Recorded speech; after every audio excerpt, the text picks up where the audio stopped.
தலைகீழாகும் தமிழக அரசு, வரலாறு படைக்கும் தாவேக, உருவாகும் கூட்டணி ஆட்சி. 2026 சட்டப்பேரவை தேர்தல் முடிவுகள் அப்படிங்கிறது வெளிவந்த வண்ணம் இருக்கு. நம்ம இப்ப சரியா பேசக்கூடிய 11:30 மணி நிலவரப்படி பார்த்தோம் அப்படின்னாலே 100க்கு மேற்பட்ட தொகுதிகளில் தாவேக அப்படிங்கிறது முன்னிலையில இருக்கு. இது எப்படி போகும்? ஒண்ணு தனி மெஜாரிட்டியோட தாவேக ஆட்சி அப்படிங்கிற ஒரு நிலையை நோக்கி போகணும், இல்லைன்னா ஹங் வரணும், அதாவது தொங்கு சட்டசபை வர்றதுக்கான வாய்ப்புகள் அதிகமா இருக்கு அப்படின்னு சொல்லப்படுது. முதல்ல நம்ம பார்த்தோம் அப்படின்னா எதிர்பாராத நிறைய முடிவுகள் அப்படிங்கிறது தமிழக அரசியல்ல இருக்கு. நிறைய சிட்டிங் அமைச்சர்கள், 20க்கும் மேற்பட்ட மினிஸ்டர்கள் வந்து பின்னடைவு அப்படிங்கிறது இருக்கு. முன்னாள் அமைச்சர்கள் அதிமுக இருக்கிறவங்களும் நிறைய பேர் பின்னடைவு அப்படிங்கிறத பார்க்க முடியுது.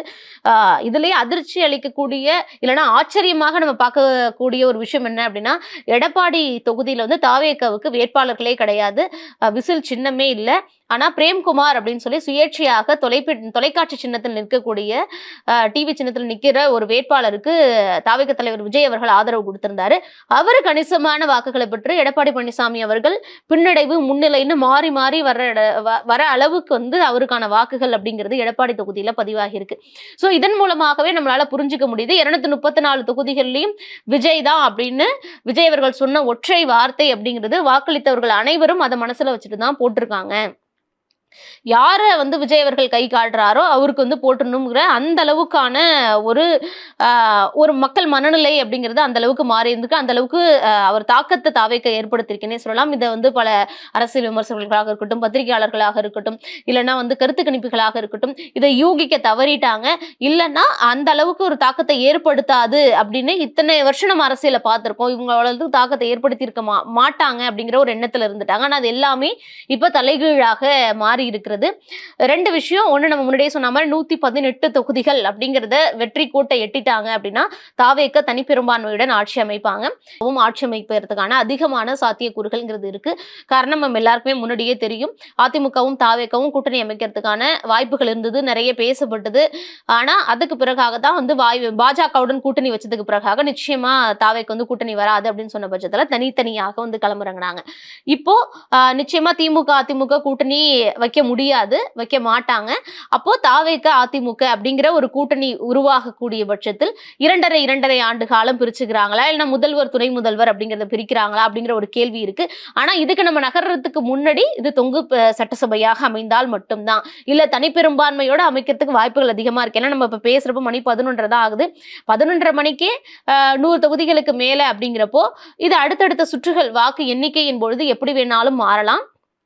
ஆனா நம்ம எப்பவுமே நம்ம சொல்லுவோம் இல்லையா, ஒரு 11 மணிக்கே ஒரு ட்ரெண்ட் செட் ஆயிடும், யார் ஆட்சி அமைப்பாங்க அப்படிங்கிற ஒரு முடிவுக்கு நம்ம 11 மணிக்கே வந்துடலாம் அப்படிங்கக்கூடிய அதன் அடிப்படையில தான் நம்ம சொல்றோம். இப்போ ஒன்று தாவேக ஆட்சி அல்லது தொங்கு சட்டசபை அப்படி அமைஞ்சா எப்படி கூட்டணி ஆட்சி அப்படிங்கிற ஒரு பேசுபொருள் அப்படிங்கிறது இருக்கு.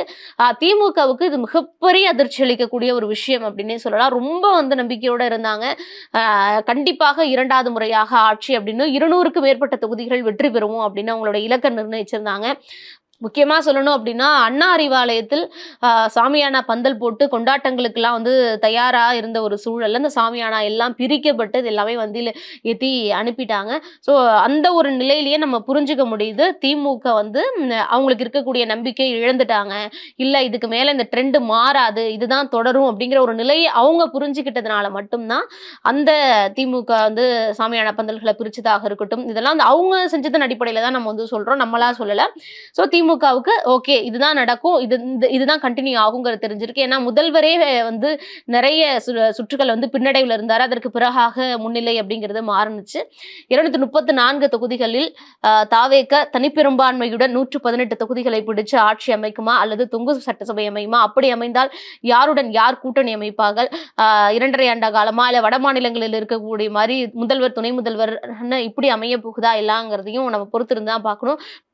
வெற்றி பெற்ற பிறகாக எல்லாரையும் வந்து பனையூருக்கு விஜய் அவர்கள் தாவேக தலைவர் அவர்கள் வர சொல்லி இருக்கிறாரு. இப்பயே போலீஸ் பாதுகாப்புங்கிறது நீலாங்கரையில் இருக்கக்கூடிய விஜய் அவர்களுடைய இல்லத்திற்கு அதிகரிக்கப்பட்டிருக்கிறது. என்ன நடக்க போது, தனிப்பெரும்பான்மையா தொங்கு சட்டசபையா, பொறுத்திருந்து பார்ப்போம். Subscribe to One India and never miss an update.